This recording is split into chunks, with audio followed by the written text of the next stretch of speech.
अस्सलाम वालेकुम नाज़रीन, सिंध टेलीविज़न न्यूज़ जे पारां मां आहियां जो मेज़बान फ़याज़ नाइच।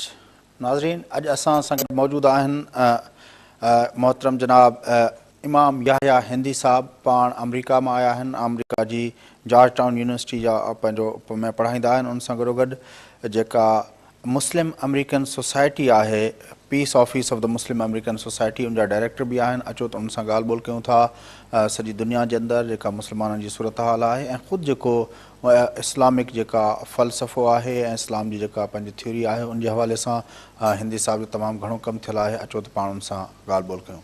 अस्सलाम वालेकुम sir. Walaikum salam. Thank you for having me. I was scanning the writings you have written so many times. You are of the view that the historic legacy of Islam, Christianity and Judaism is same.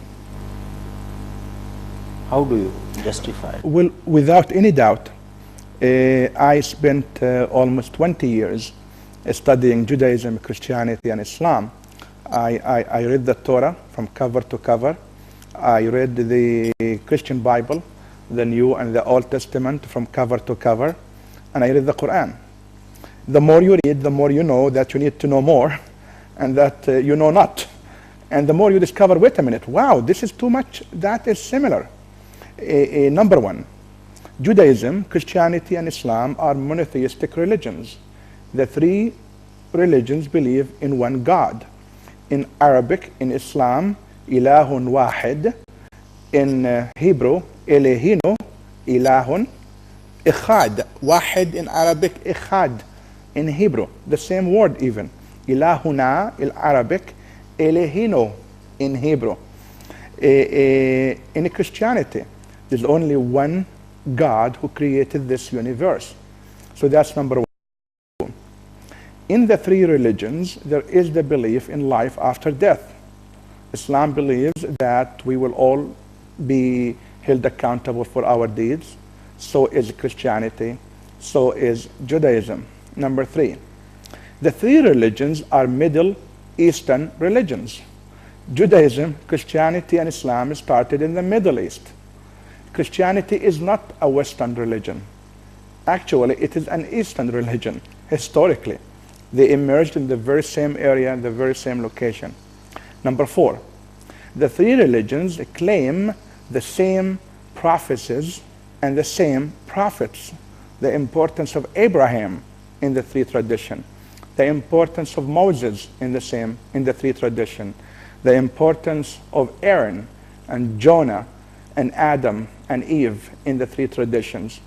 Muhammad may not be as important in Christianity and Judaism, but why? Because Muhammad came after Judaism and after Christianity.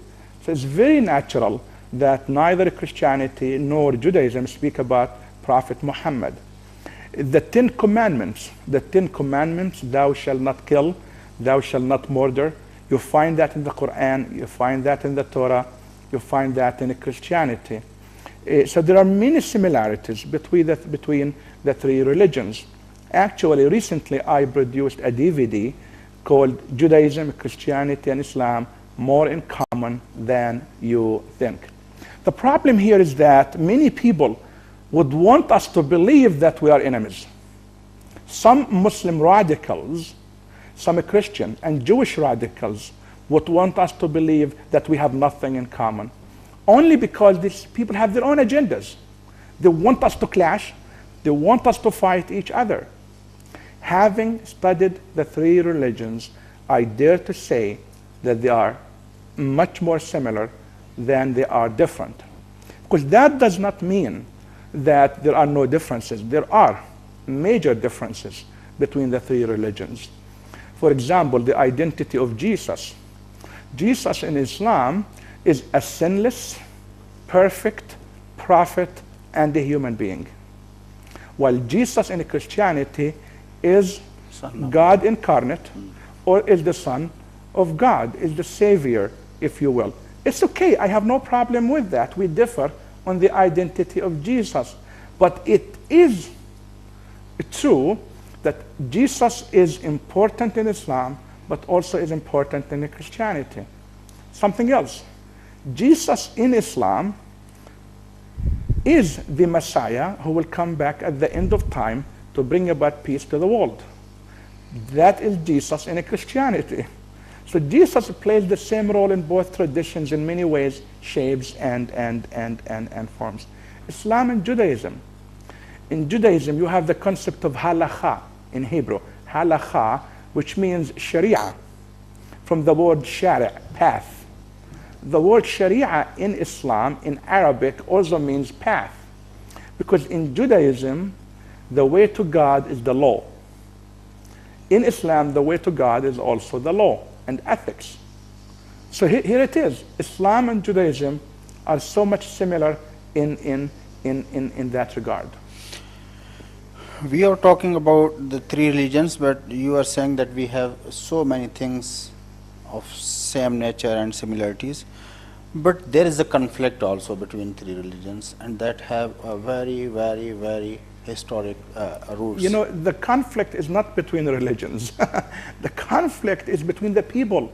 Yeah. Because there is ignorance on the three sides. People only end up in conflict only because they don't understand who they are, or don't understand the other, or don't understand themselves in relation to others. So it's basically because of ignorance. Imam Ali said, "You fear that which you do not know." So Muslims may fear Christians because they don't know Christianity. And the more of Christianity they know, the more love they will have of it. Jews may fear Islam because they don't know Islam. The more of Islam they know, the more love they will have of it. So I dare to say that the conflict is not between religions. The conflict is between the radicals and the exclusivists in the three religions. Why am I saying this? Take, for example, Spain, Andalusia. Jews, Christians, and Muslims lived together in Cordoba and Madrid and in Granada and in peace. They taught together in the same universities. Jews, Christians, and Muslims coexisted peacefully in Jerusalem for 1,000 years, in Iraq for a long time. So what happened is, whenever we ended up having radicals, I call them exclusivists, who claim to speak on behalf of God, that's when conflict arises. Don't you think that we are trying to see one side of the picture, because there are so many things which show the other picture also, other side of the picture also? As we see why Muslims went to Spain and conquered it, why there were crusades, what were the reasons, and why still in Middle East and all over the world Muslims are thinking against the Judaism, against the Christianity. Why Mr. Bush, the ex-president of US, said on the eve of 9/11 that it is a crusade. Well, you know, a few things. If we think on all these lines, we have another picture. You know, on the contrary, I believe that religions are not in conflict. It's the people who are in conflict. When it comes to the Crusades, precisely there will be conflict between the people, because Between religion is not that can conflict. Religion cannot call for conflict or war. Religion does only call for peace. And when it does call for conflict, it's because it's being politicized and used. That's exactly what happened in the Crusades. Pope Urban II called Muslims the Antichrist Mohammedans, who should be fought in order for Christ to come back. However, in his right mind and in the minds of the kings of Europe, they wanted to be in control of the resources of the Middle East. That was really the war, the motivation. Number two, they had so many internal wars within Europe, and the only way to divert their people away from these internal civil wars is to think about the outside. Let's go somewhere else. Let's unite against another enemy elsewhere. So that was really about politics. The same thing with the conquering of Andalusia by Muslims. So what I am saying is that when religion is politicized, is militarized, that's when we end up in conflict by all the people. Now, let me speak for a moment about President Bush. I disagreed with the war in Iraq. So let us set the record straight. I am not in defense of the war in Iraq. Actually, many Americans argued against the war in Iraq, and we had rallies with hundreds of thousands of people in every city in America against the war in Iraq. However, when the President Bush used the word a crusade, he did not mean a religious war. The word crusade in English, the way we use it, we don't use it in a religious context. We use it to mean I'm gonna be tough on this issue. We wage a crusade against smoking. We wage a crusade against drugs. We wage a crusade against gangs. We use that language very often in America. Crusade against a problem, whatever that problem is. I think we need to wage a crusade against the trafficking of women that happens in the world, against HIV virus. That does not mean a religious war. That means we're going to be tough and we're going to be real in our attempt to fight that enemy. So President Bush was not talking about religious war. I just want to set the record straight because I know that for sure. President Bush met with Muslims immediately after September 11 at the Islamic Center in Washington, and I was there. He spoke on TV about how America is not at war with Islam. Recently, our great, wonderful President Barack Obama spoke in Cairo that America is not at war with Islam, and we refuse to see the conflict in that regard. How can America be at war with itself? There are 7 million American Muslims. There are more than 2,667 mosques in America. So America cannot be at war with its own religion. America is built on religious freedom. How do you see Arab-Israel conflict?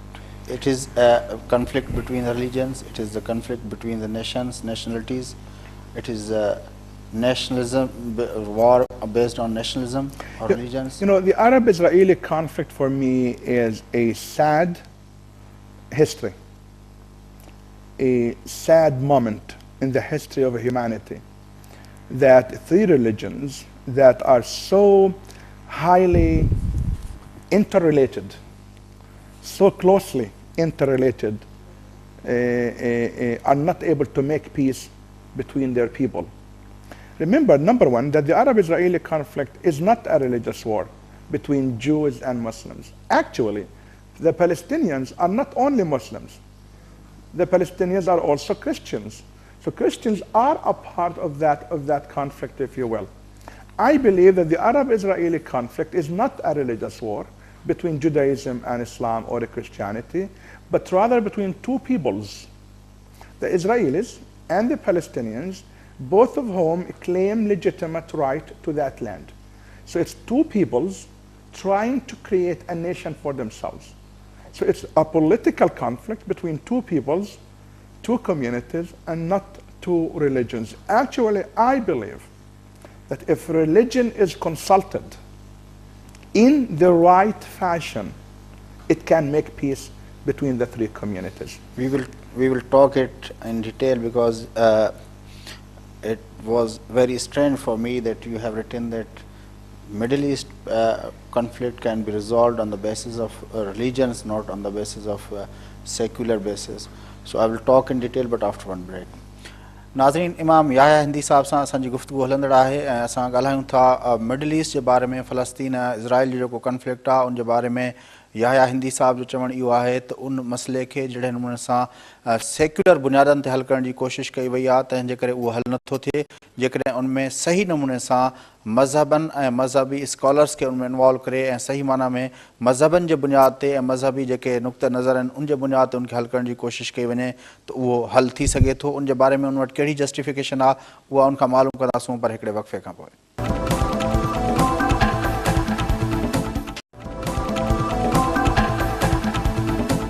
Welcome back नाज़रीन, अचो ॻाल्हि ॿोल जे सिलसिले खे अॻिते वधायूं। असां सां गॾु मौजूदु आहिनि इमाम याह्या हिंदी साहब, पाण अमरीका मां आया आहिनि ऐं उतां जी जेका पंहिंजो मुस्लिम सोसाइटी जेका आहे अमेरिकन मुस्लिम सोसाइटी उन जा जेके डायरेक्टर आहिनि ॻाल्हि ॿोल कयूं था मुस्लमान मुआशरनि जे अंदरि ऐं ख़ासि तरह जेके कन्फ्लिक्ट आहिनि दुनिया जे अंदरि उन ते मुस्लमान मुल्कनि जो ऐं ख़ुदि जेको आहे उन कन्फ्लिक्ट जा बुनियाद कहिड़ा आहिनि हिस्टोरिक उन जा रूट्स कहिड़ा आहिनि मज़हबनि जे विच में कहिड़ा कन्फ्लिक्ट आहिनि ऐं उन्हनि जे विच में सिमिलरिटीज़ कहिड़ियूं आहिनि उन हवाले सां गुफ़्तगू हले थी इमाम याह्या हिंदी साहब इंतिहाई मोज़िज़ आलिम दीन आहिनि ऐं उनजो तमामु वॾो रिसर्च बेस्ड स्कॉलर आहिनि So, sir, we were talking about the Middle East. You were of the view that Middle East conflict can be resolved on the basis of religions, not on the secular basis. Well, not exactly that. I do believe that politicians have to be a part of the solution. But beside that, we do need the religious communities involved in the solution. Why? Not because I believe that it has been religious conflict, but because I believe that religion has been used by the Jews, by the Christians, and by the Muslims to create more conflict. Religion can also be used to make peace. That's number one. Number two, I believe that that land is so sacred in the three religions, and I believe the three religions have a peaceful vision for that land. Jews speak about Jerusalem as the city of peace. The Christians... This is what you believe. No, this is what Jews teach. Jews teach that Jerusalem is the city of peace. And Christians speak about Jesus Christ as the Prince of Peace. Muslims speak about Islam as a religion of peace. And therefore I believe that the peaceful religions of a message of peace can have a peaceful solution for that conflict. We can rally our troops, we can rally our rabbis, our priests, and our imams to become a part of the solution and not to become a part of the problem. That's exactly what I am saying. Sorry, sir. What is my point of view that all this conflict is being created by these religious and spiritual leaders, which are called imams, rabbis, and rabbis, the priests, and imams have been a part of the problem, but many of them have also been a part of the solution and want to be a part of the solution. I do work with rabbis worldwide, with the priests and ministers worldwide, and imams who want to work together to find a solution for that conflict. I am a part of a group called Clergy Beyond Borders. We are made of rabbis, priests, and imams with the hope of teaching peace education to our clergy. I am also a part of a group called U.S. Religious Initiative for Peace in the Middle East. We are 41 clergymen and women from Judaism, Christianity, and Islam who are trying to rally the U.S. government to take an active role in solving the conflict in the Middle East. So religious men and women have been a part of the solution as well. We need our voice heard, and we need people to know that we have something to contribute, because religion is about peace. My friend, I do not want to be a part of a religion that calls for violence. I do not want to advocate a religion that calls for hate. For me, religion is about peace. Any religion, every religion. And I call upon Muslims, as a Muslim, to live a religion, meaning Islam, in a peaceful way, with Muslims and with non-Muslims.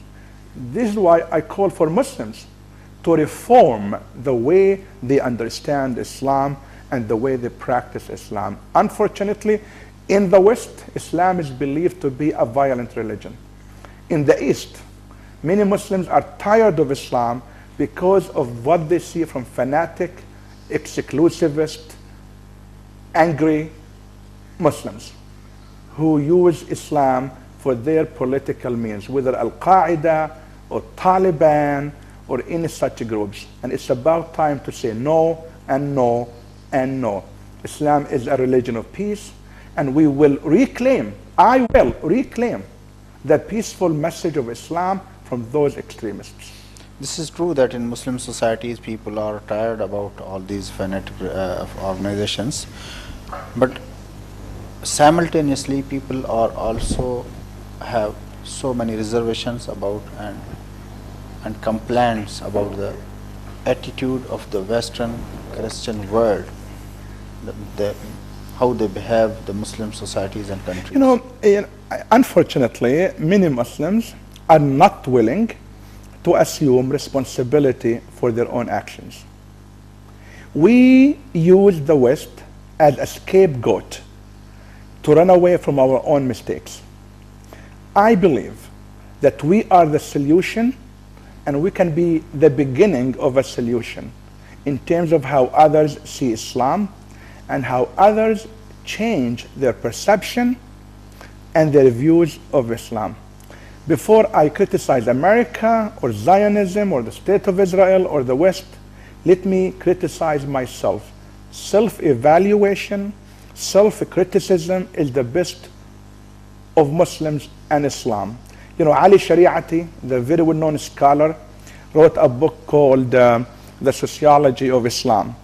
And in his introduction, he talks about that the problem of the Muslim world is that Muslims have failed to diagnose their own diseases and therefore have not given the right medicine for the right problem. Before we criticize the West, let's criticize ourselves. Muslims dehumanize their women.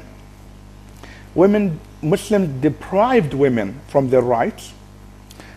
No role of good education, poverty in Muslim lands, dictatorships, political corruption, economic corruption, financial corruption, social corruption, civil wars, no human rights. What does this have to do with the West? Yes, I think the West has done mistakes. And I also blame the United States for some of the mistakes that happened in the Muslim world. But we also are partners in the making of the problem. And I believe we are the solution to move forward. I would like to talk in detail about the Muslim societies, why there are so many things which you have just mentioned. But I was talking about the Middle East. And one important point I would like to ask, you see the mediating role of Christianity to bringing peace between Jews and Muslims. I think what I see, this whole conflict is being created by the Christian imperialist powers. They use Jews. When the partition plan was announced by the United Nations, or before that, when You're talking about Balfour or Sykes-Picot in 1917. Yeah. For me, regardless of what happened in the past, I'm trying to be positive. I'm trying to find a solution rather than talk about the problem. And what I am saying is that if this is seen, if the Arab-Israeli conflict is seen as a conflict between Jews and Muslims, Christians can be the mediators between Jews and Muslims. Number two, I believe that the Catholic Church, with its teachings on love and compassion, can be mobilized. I believe the Mormon Church and its teachings on love and on compassion, on family values. The Quakers, the very well-known church, the Quakers, can also be a part of the solution. Quakers teach nonviolence, a solution to conflicts. So we need to mobilize Catholics, Mormons, Quakers. We need to mobilize many Protestant communities in America that are interested in becoming a part of the solution. And the last thing is that many people in the West understand the conflict between Jews and Muslims. I also tell American Christians that the Christians are also a part of the conflict, because Palestinians are also Christians. And therefore they have to become a part of the solution to help their own brothers and sisters who happen to be Palestinians. how do you see the Taliban, Al-Qaeda, Hezbollah, Hamas, such organizations in the Muslim world? Why Muslim societies are creating such kind of organizations? You know, there are extremist groups in many societies and have existed in many societies. And some of it could be socio-political, it could be economic, it could be despair and poverty, it could be ignorance, it could be anything, anything. For me, the existence of these groups is a phenomenon that has to be fought, regardless of the reason. The dictatorships in many Muslim countries gave birth to those groups. But the dictatorships are patronized and sponsored by the Western powers. Well, there is some kind of relationship between both, but I believe within the Muslim world and the Arab world, there is the receptivity to dictatorship. Otherwise, we would not have allowed them to exist. It's easy to blame the West, and I think that the West is a partner in the problem, but Muslims are also a part of the solution, can say no to the West and can say no to these groups. Within the Muslim world, there have these exclusivist voices, exclusivist interpretations of Islam that have to be rejected. Why do we always have to blame the West? Why do we always have to blame the other? Why don't we assume responsibility and our partnership in creating it? What does the West have to do with the civil war in Somalia? Nothing. It is an internal issue between Muslims and Muslims. What does the West have to do with the trafficking of Muslim women to slavery and to sex and labor every day? Come on, I mean, let's be honest about ourselves. Muslims have to fix what is within themselves. We will talk about the problems of the Muslim societies and what are the responsibilities of the Muslim leadership, what to do. I will talk in detail, but after one break. नाज़रीन, इमाम याह्या हिंदी साहब सां असांजी गुफ्तगू हलंदड़ आहे। असां ॻाल्हि ॿोल कंदासूं वक़फ़े ते मोटण खां पोइ त मुस्लिम मुआशरनि जे अंदरि जेका ही सूरत हाल आहे, जेका समाजी पसमानदगी आहे, जेका तालीम जी पसमानदगी आहे ऐं जेका टॉलरेंस जी लेवल जेका मुस्लिम मुआशरनि में जेका घटि थी आहे ऐं जेको ही जेका मुस्लिम मुआशरनि जे अंदरि जेका वेढ़ाक क़िस्म जूं क़ुवतूं जेके आहिनि उहा पंहिंजा रूट्स पकड़नि पियूं, जा कहिड़ा सबब आहिनि उन जा ऐं उनखे सॉल्व करण लाइ, उनखे हल करण लाइ, उन मां निजात वठण लाइ मुस्लिम मुआशरनि जी लीडरशिप खे कहिड़ा पंहिंजो स्टेप्स खणणु घुरिजनि, उनजो कहिड़ो रोल आहे, उन ते तफ़सील सां ॻाल्हि ॿोल कंदासूं। पर वक़फ़े खां पोइ असां सां गॾु रहिजो।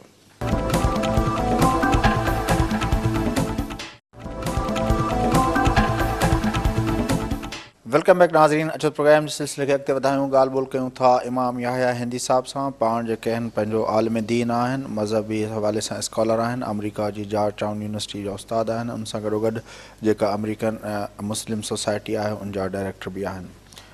सो we were talking about the Muslim societies that jihadi elements are.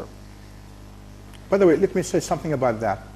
I do not call the terrorists jihadists.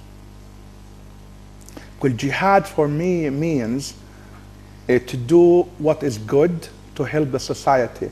For me, taking care of my neighbors is jihad. For me, respecting my brothers and sisters is jihad. For me, planting a tree is jihad. For me, cleaning the highway and the street is jihad. Building hospitals is jihad. For me, political dialogue is jihad. For me, jihad means to do good. These terrorists are bloody, extremist, exclusivist terrorists. I would not claim that they have any legitimacy in Islam. And I speak against them in every way, shape, and form. They do not speak on behalf of the Quran. They do not speak on behalf of Muhammad, peace be with him, because Muhammad did not understand jihad to mean violence. What were Badr? What was Uhud? Well, Uhud and Badr were very defensive battles forced on Muslims. But there were offensive battles also. There are offensive battles also. No, they were not offensive battles. If we understand the history of Badr and Uhud and Khandaq, they were all defensive, were not offensive. Number two, they did not attack civilians. They did not kill women. They did not kill children. They did not attack religious sites. Let us be frank and honest about it. Prophet Muhammad said, even in self-defense, وَلَا تَعْتَدُوا إِنَّ اللَّهَ لَا يُحِبُّ الْمُعْتَدِينَ. Do not transgress, For God does not love transgressors. Muhammad said, if you come across a tree, do not destroy it. If you come across a monk, do not kill him. If you come across children and women, do not kill them. These terrorists, extremists, exclusivists, bloody bigots kill children, kill women, bomb mosques, and kill civilians. What happened on September 11 was un-Islamic. The suicide bombings in Iraq that we see every day are absolutely un-Islamic. The bombing of Shia mosques by Sunnis is un-Islamic. The bombing of Sunni mosques by Shia is un-Islamic. So that's what I'm talking about. It's un-Islamic to kill civilians in any way, shape, and form. But they have the argument also. I don't think they do. I mean, I respect your opinion, and I'm willing to dialogue with those extremists in public. It's transparent in our dialogue. Violence is no solution for the problems. For example, just to inform you and just to open up the debate, they argue that there were only 3,000 people who were killed in 9/11.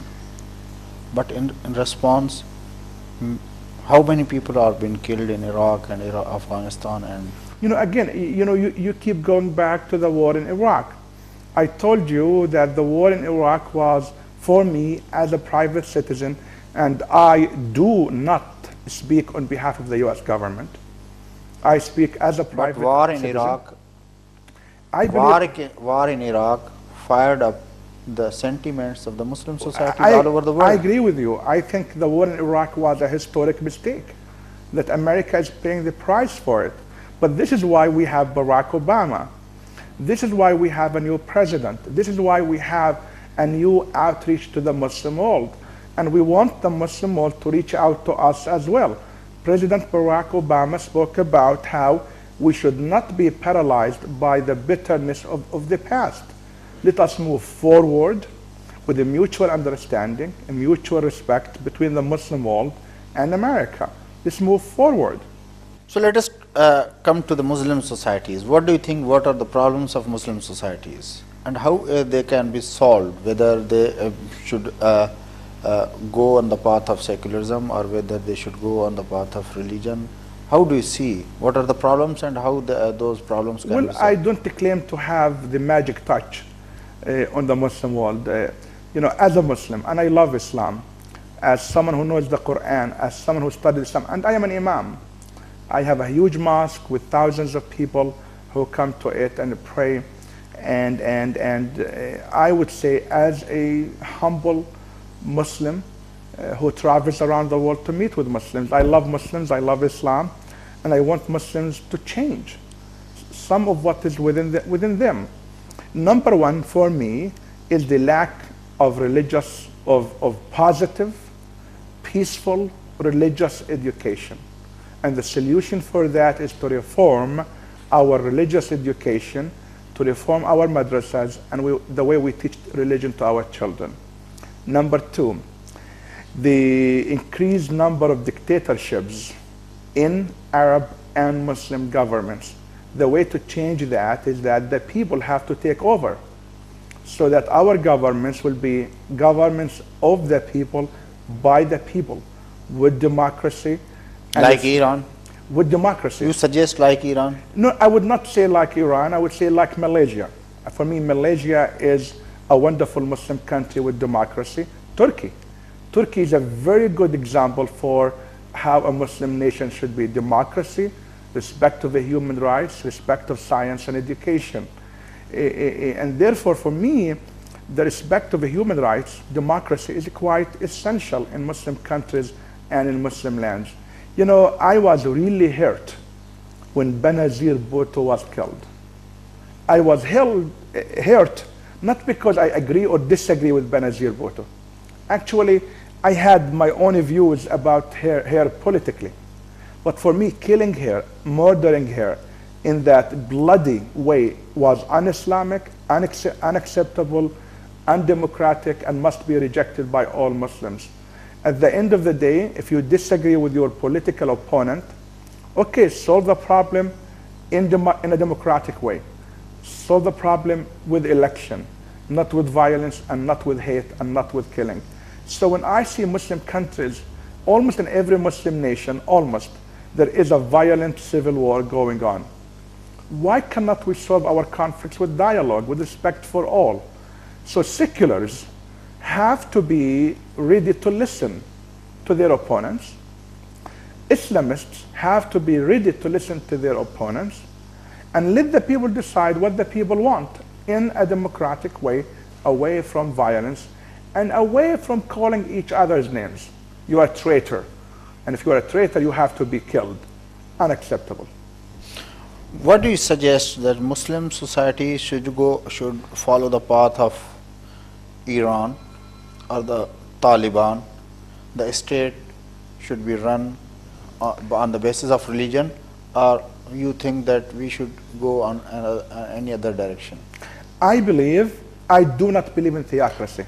Actually, my question is, religion has any relation with state building or state running affairs, or you think that religion is something personal and it has nothing to do with the state or state affairs? Well, to start with, I do not believe in theocracies. I do not believe in states running by religion. I believe it's much better for religion not to be controlled by political institutions. In America, we learned that lesson. America was founded on the premise of a freedom of religion or religion. Number two, separation between state and religion for the best sake of both. It's much better for the political government not to be controlled by religion, and it's much better for religion not to be controlled by government. However, there has to be a healthy tension. You know, debates. And in America, I don't claim that we have solved the conflict. We continue to talk about the relationship. We continue to debate what it means to be a secular nation. Religion continues to play a role in a healthy way, and politics continue to play a role in a healthy way. And therefore, that balance between religion and state is what I call for. I do not want people to divorce themselves from their religious beliefs. That cannot happen, never happened, will never happen. At the end of the day, what you believe in your heart will influence the kind of policies you will adopt and you will promote.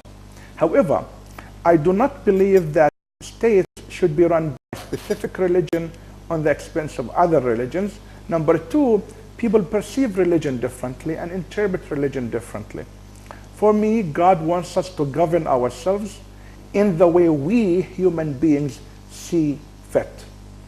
The way we think might not be in line with every religion in the world. Let us govern ourselves in the way we see fit as human beings. Thank you very much. It was very nice to talk with you, and I had so many questions. I was really enjoying this talk, but the time of the show is over. You know, for me, in a brief discussion, we have to open the door for dialogue between religious leaders, scholars, and politicians. And the media has to take an active role in making this become a part of the public discourse. Let us debate those issues, no matter how painful they are. Thank you very much. Thank you. नाज़रीन, इमाम याह्या हिंदी साहब सां तव्हां गुफ़्तगू असांजी ॿुधी। जो चवण इहो हो त हिन वक़्तु जेके दुनिया जे अंदरि जेके बि प्रॉब्लम्स आहिनि, उन्हनि जो सॉल्यूशन इहो ई आहे त मज़हबी स्कॉलर हुजनि, पॉलिटिशियंस हुजनि, ऐं उनखां अलावा जेके बि समूरनि वॉक्स ऑफ लाइफ सां तालुक़ रखंदड़ जेके माण्हू हुजनि, उहे हिक ॿिए सां डिबेट में एंगेज थियनि, ऐं उन इंगेजमेंट मां जेके सॉल्यूशन निकिरंदा उहे ई हक़ीक़त में हिन दुनिया जे अंदरि पीस ऐं जेको अमुन आणे सघनि था।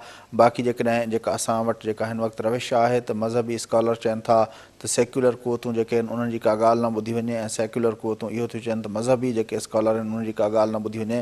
इहे जेके ॿ एक्सट्रीम्स आहिनि उन्हनि खे ख़तमु थियणु घुरिजे, ऐं सोसाइटी जे समूरनि वॉक्स ऑफ लाइफ सां तालुक़ रखंदड़ ऐं अक्रॉस द रीजन्स ऐं अक्रॉस द जेको कंटीनेंट्स जेके आहिनि उहे माण्हू जेके हिक ॿिए सां डायलॉग में एंगेज थी करे मामलनि खे हल करे सघनि था। असां पंहिंजो इन ते तव्हां खां वठंदासीं इजाज़त। अल्लाह निगहबान।